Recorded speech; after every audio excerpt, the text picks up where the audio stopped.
wala tayong patawad, especially sa mga active na makita nating nag-engage yan.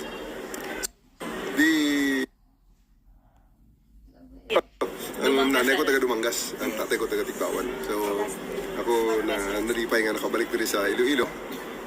Iloilo, ang banwa ko, Pinalangga. Okay, so, damo salamat sa inyo, mainit nga ako. As the father of the Philippine National Police, it's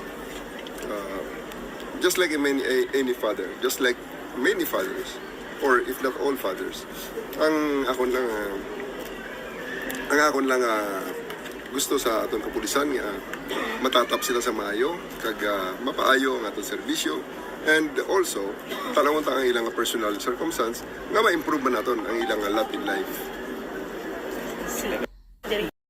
Ang nanay ko taga Dumangas, ang tatay ko taga Tigbawan. So ako na nalipay nga nakabalik rin sa Iloilo.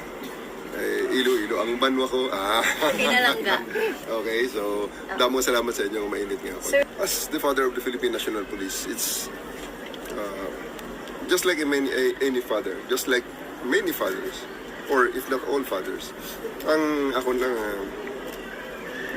lang gusto sa atong kapulisan nga matatap sila sa maayo kag mapaayo ang atong serbisyo, and also tanawon ta ang ilang personal circumstance nga ma-improve man naton ang ilang lot in life.